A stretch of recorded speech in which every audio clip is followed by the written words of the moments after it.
Bismillahirrahmanirrahim. Assalamualaikum warahmatullahi wabarakatuh. Sampurasun.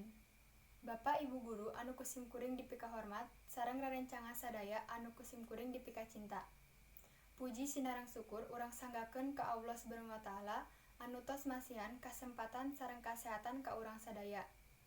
Shalawat serta salam urang curahkeun ka baginda anu mulia Nabi Muhammad sallallahu alaihi wasallam. Tehilap ka kulawargana, sahabatna, oge urang sadaya salaku umatna. Langkung ti payun simkuring ngahaturkeun nuhun atos dipasihan kasempatan kanggo ngadugikeun biantara anu ngeunaan kasehatan. Hadirin anu dipika hormat, sadaya jalmi oge tos serang nu langkung penting mah nyaeta kasehatan diri urang sorangan. Kasehatan kedah dijaga ti ngora nepi ka kolot.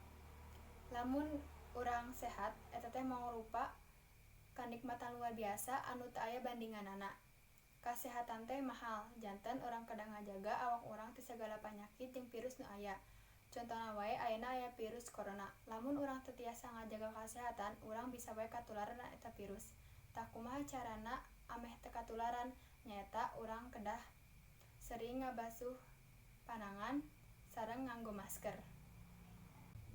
Hadirin, sabenerna mah seueur cara kanggo urang ngamumule kasehatan pikeun diri urang. Di antawisna nyaeta istirahat anu cekap, rajin olahraga, sareng asupan anu cekap ti emameun.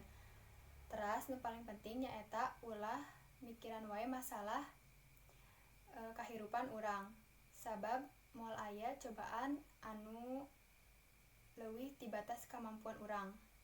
Tah kokituna mangga urang ngajaga kasehatan diri urang kawit ti ayeuna.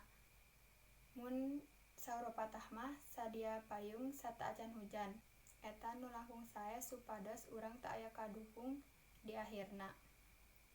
Da salaku manusia mah kedah saling ngingetan. Sakitu anu tiasa didugikeun ku sim kuring, hapunten bilih aya kalepatan atawa cariosan anu teu marenah. Hatur nuhun kana perhatosanana. Wassalamualaikum warahmatullahi wabarakatuh.